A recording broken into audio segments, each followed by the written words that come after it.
स्वागत है सभी एनिमे लवर्स का। और इस वीडियो में लोग बात करने वाले हैं एनिमे में 10 बेस्ट पावर सिस्टम्स के बारे में। तो इनमें से अपने फेवरेट पावर सिस्टम कमेंट्स में जरूर बताना और वीडियो में लास्ट तक बने रहना।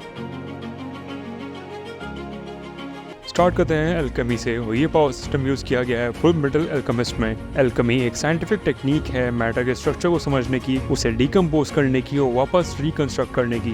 अगर एल्केमी को स्किलफुली परफॉर्म किया जाए तो लेड से गोल्ड बनाना एक इम्पॉसिबल टास्क नहीं रहता। जैसे कि साइंटिफिक टेक्निक है तो कुछ नेचुरल प्रिंसिपल्स यूज होते हैं और एक सर्टेन मास से सिर्फ एक ही चीज क्रिएट की जा सकती है और इसे हम इक्विवेलेंट एक्सचेंज का प्रिंसिपल बोलते हैं, जिसका मेंशन तुमने काफी बार एनिमे में देखा होगा।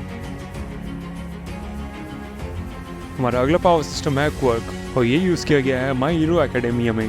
क्वर्क्स एक सुपर ह्यूमन एबिलिटीज होती हैं जो हेरिडिटरी होती हैं और एक सर्टेन इंडिविजुअल अपने पेरेंट्स से इनहेरिट करता है। और इनिशियली क्वर्क्स को मेटा एबिलिटीज कहा जाता था और ये quirks over the period of time evolve हुई हैं। करेंटली इन्हें डिफरेंट कैटेगरीज में बांटा जाता है, जैसे कि emitter quirks, mutation quirks, transformation quirks, accumulation quirk और मल्टी कैटेगरी क्वर्क्स। एक सर्टेन यूजर अपने क्वर्क को अवेकन भी कर सकता है और अपनी एबिलिटीज मल्टीपल फोल्ड्स बढ़ा सकता है। हमारा अगला पावर सिस्टम है नैन और ये यूज़ किया गया है हंटर हंटर एनिमे में। नैन एक टेक्निक है जो अलाउ करती है एक इंडिविजुअल को अपनी लाइफ एनर्जी यूज़ और मैनिपुलेट करने का, जिसे और भी कहा जाता है। यूज़र नैन को यूज़ करके नैन टेक्निक्स बना सकता है जो यूनिक होती है और डिपेंडिंग ऑन द यूज़र वो टेक्निक बेहद पावरफुल और खतरनाक भी हो सकती है। लेकिन नैन टेक्निक्स को पाने के लिए एक यूज़र को हेलिश ट्रेनिंग से गुजरना पड़ता है और यही रीज़न है नैन को जनरल ऑडियंस से छुपा के रखा गया है ताकि सोसाइटी का पावर बैलेंस बना रह सके। हमारा अगला पावर सिस्टम है ब्रीदिंग स्टाइल और ये यूज की गई है डीमन स्लेयर एनिमे में। ब्रीदिंग स्टाइल स्वॉर्डमैन स्टाइल्स है जो टोटल कंसंट्रेशन ब्रीदिंग को यूटिलाइज करते हैं और उसे कॉम्बैट में यूज किया जाता है by demon slayers. Water, flame, wind, stone, thunder, moon, ये सब कुछ ब्रीदिंग स्टाइल्स हैं जो अलग अलग डीमन स्लेयर अपनी अडेप्टेबिलिटी के हिसाब से यूज करते हैं और ये सभी ब्रीदिंग स्टाइल्स सन ब्रीदिंग से डिराइव्ड हुई हैं, जिसे ओरिजिनल ब्रीदिंग स्टाइल भी कहा जाता है। यूजर अपने एनवायरनमेंट और ट्रेनिंग के हिसाब से नई ब्रीदिंग स्टाइल भी इन्वेंट कर सकता है, जैसे कि बीस्ट ब्रीदिंग। हमारा अगला पावर सिस्टम है मैजिक। वैसे तो ये पावर सिस्टम बहुत से एनिमे में यूज किया जाता है, लेकिन सबसे पॉपुलर है फेरी टेल।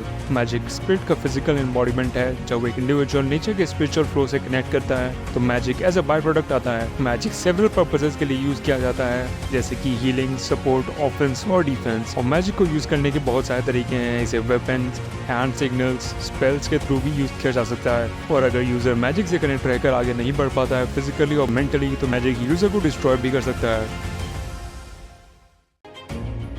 हमारा अगला पावर सिस्टम है चक्रा और इसे यूज किया गया है नारुतो एनिमे में। चक्रा सेल से एक्सट्रैक्ट की हुई एनर्जी है, शिनोबी को चाहिए होती है किसी भी तरह का निंजुत्सु या गेंजुत्सु यूज करने के लिए। और चक्रा एक शिनोबी के लिए सबसे इंपॉर्टेंट होता है क्योंकि हर जुत्सु में चक्रा रिक्वायर्ड होता है। और जिस तरह से एक शिनोबी अपना चक्रा को अपनी स्पिरिचुअल एनर्जी से फ्यूज करता है, उसके जुत्सु और पावर्स उसी तरह से वैरी करती है। एक शिनोबी अपने अंदर के चक्रा को हार्नेस करके सुपर ह्यूमन फीट्स और एबिलिटीज को यूज करने के काबिल बन सकता है।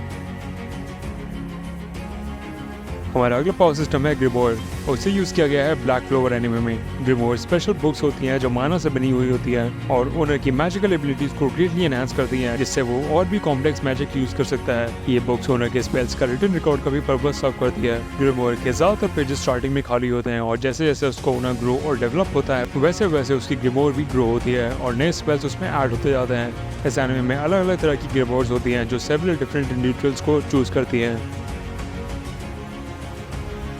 हमारा अगला पावर सिस्टम है रियात्सु और इसे यूज किया गया है ब्लीच में। रियात्सु एक इंडिविजुअल के स्पिरिचुअल एनर्जी को रिप्रेजेंट करता है, उसकी स्पिरिचुअल पावर्स का मेजर होता है। सीरीज में सभी कैरेक्टर्स के पास रियात्सु होता है, इंक्लूडिंग ह्यूमंस। जब एक इंडिविजुअल रेराकू की मदद से अपने रियात्सु को फोर्सफुली बाहर निकालता है तो उसके चारों तरफ उसके रियात्सु की फिजिकल प्रेजेंस फील की जा सकती है, जिसे स्पिरिचुअल प्रेशर कहते हैं। और ये कैरेक्टर टू कैरेक्टर वेरी करती है। कुछ कैरेक्टर्स का स्पिरिचुअल प्रेशर लोगों को डर का एहसास दिला सकता है और कुछ का तो लोगों को अनकॉन्शियस भी कर सकता है। हमारा अगला पावर सिस्टम है डेविल फ्रूट और हाकी और ये यूज की जाती है वन पीस एनिमे में। डेविल फ्रूट एक स्पेशल टाइप का फ्रूट होता है जो इंसान को स्पेशल पावर्स और एबिलिटीज देता है। ये पावर्स एलिमेंटल कंट्रोल से लेकर शेप शिफ्टिंग तक रेंज करती है, लेकिन जिस इंसान ने डेविल फ्रूट खाया हो उसकी स्विम करने की एबिलिटीज हमेशा के लिए खो जाती है। और हाकी एक स्पिरिचुअल फोर्स है जो हर किसी के पास होती है, लेकिन कुछ चुनिंदा लोग ही इसे अवेकन कर पाते हैं। ये यूजर को अलाउ करती है अपनी स्पिरिचुअल फोर्स को कंट्रोल करके दूसरों की एनर्जी को सेंस करने का, और यूजर हाकी को मैनिफेस्ट करके कार्मा की तरह भी यूज कर सकते हैं। हमारा अगला पावर सिस्टम है की, और इसे यूज किया है ड्रैगन बॉल एनिमे में। की लाइफ फोर्स एनर्जी है जो हर चीज से फ्लो करती है। कैरेक्टर्स की का यूज कर सकते हैं अपनी स्ट्रेंथ, स्पीड और ड्यूरेबिलिटी को बढ़ाने के लिए अपनी स्पीशीज की लिमिट्स के ऊपर तक।